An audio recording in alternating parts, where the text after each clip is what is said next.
I would first like to say that I find it meanwhile a very good idea that Aileen proposed some weeks ago to me to come to Japan and to discuss with Japanese citizens what's going on 10 months after Fukushima in Japan. When I arrived some days ago, I expected to visit a country which is suffering from something like energy poverty, because I knew before that 48 of the nuclear reactors are not working. What I found was a country which is wasting electricity as I knew it before when I came last time in 2007. So this I find really astonishing, and I found it the more astonishing when I visited during the last days citizens groups in Osaka and in Mitsuyama City. Citizens groups which are very concerned because the nuclear reactors in their regions are in stress test now, but they are expecting that these reactors are going back to the grid soon without any consequences. And I expected Japan to discuss alternative scenarios to the nuclear scenario after Fukushima. What I find now is that they are discussing, obviously behind the scenes, against the will of the citizens, how to continue the old-fashioned nuclear way for Japan.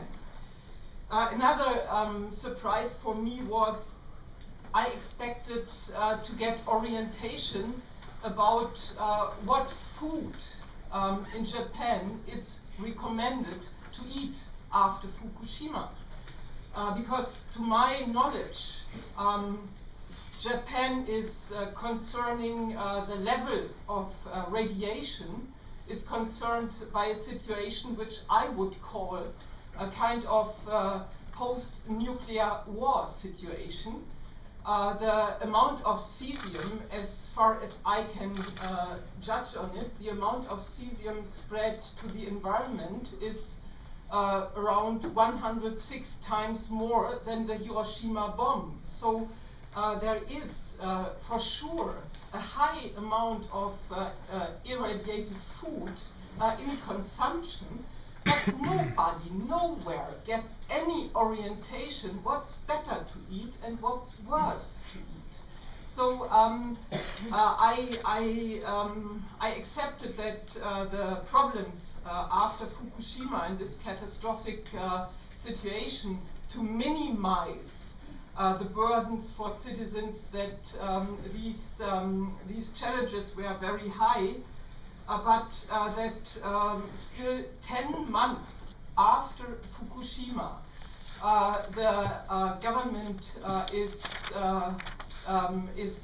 not really reacting in an adequate way, is not following a strategy to minimize the radioactive burden for this country and its citizens.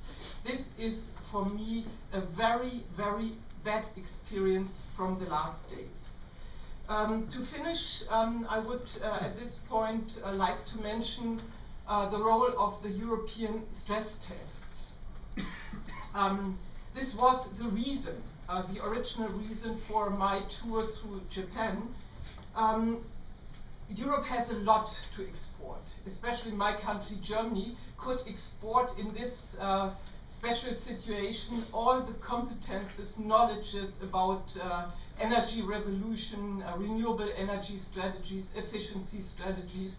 But what Europe exported first, the so-called European stress test for nuclear power plants. I can't go in this meeting in the details of this stress test.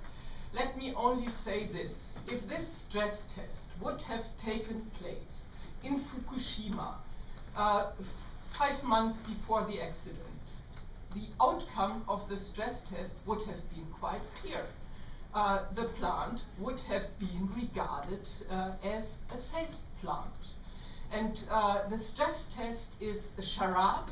The government of Japan, like several governments of Europe, they are managing their own stress because of the Fukushima accident with this test, but they are not achieving more safety and security by this stress test. It's an alibi, and it's only oriented to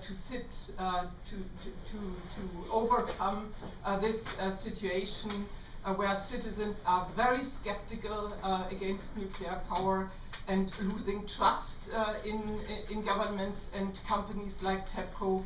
And so those citizens of Japan who still believe that stress tests could increase security situation in Japan, they are really systematically betrayed. And I, going back to Europe, will try my very best to urge responsible persons in Europe that the way Japanese are dealing with the stress test is not responsible.